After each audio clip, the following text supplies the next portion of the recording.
that most opposed it.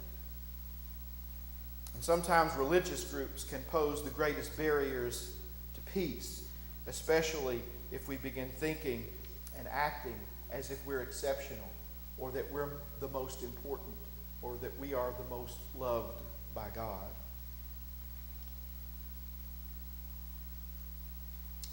I believe there is an inherent or intuitive longing for peace in every human heart.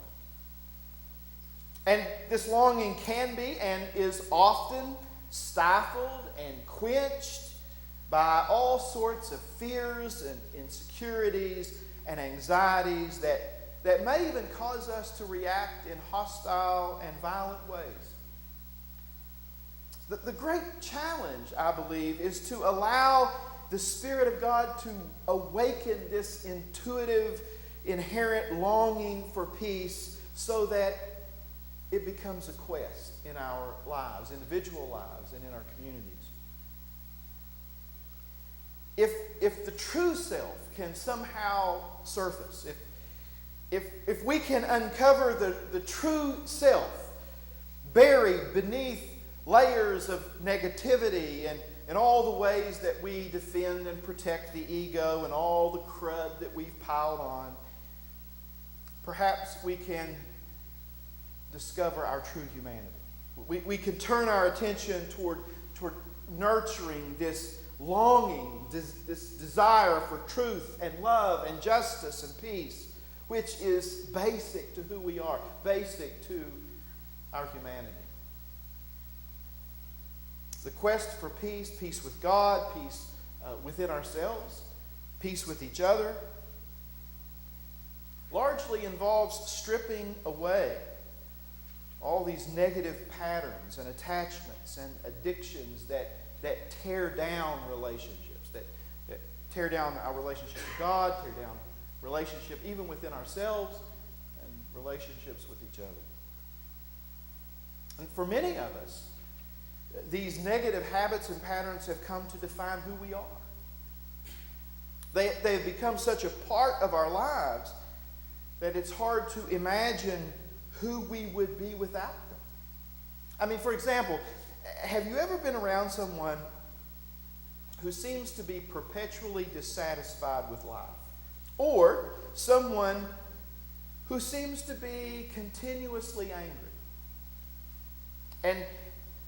And those patterns may have so defined them that it's even difficult to imagine what they would be like or who they would be if they were not discontented or dissatisfied, or if they were not angry or mad at someone or something.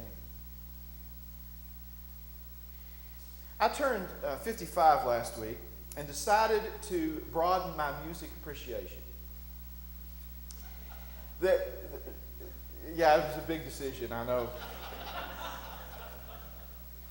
The stations I normally listen to this time of year, they're playing all Christmas music. You know, I mean, you can only handle White Christmas and Frosty the Snowman so many times. I thought about playing my CDs, but then I realized that Bob Dylan and James Taylor are older than I am. So I decided to break out and started listening to some contemporary stations. I came across this song called Demons by the group Imagine Dragons, which is currently listed at the number 6 in the Hot 100 Billboard charts. Did any of you know this song? Who knows this song? Raise your... Okay, yeah, we've got a few. I knew Will would know this song. Yeah, we've got a few. Well, it's kind of dark and negative.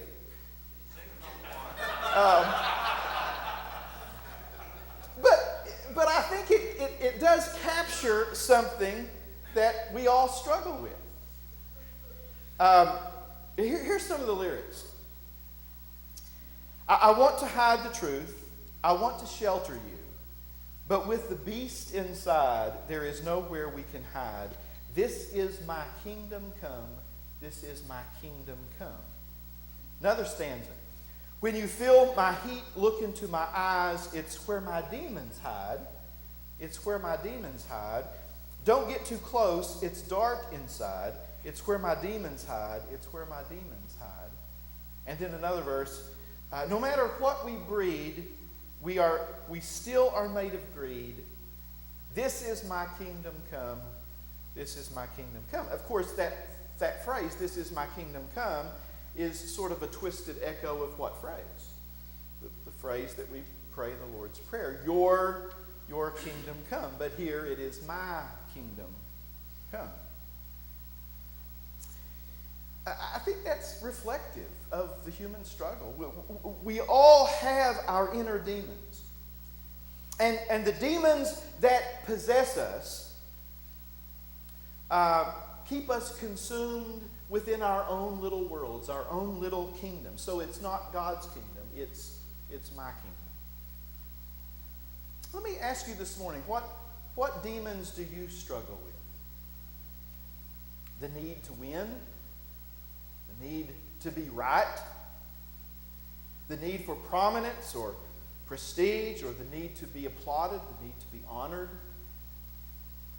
Some consuming interest that drains most of your energy and time away from relationships and service that would, as in Paul's words, build up the neighbor? Is your self-image so tied to how other people think of you and treat you that you're driven by the need to gain their approval at almost any cost? Are you attached to material stuff?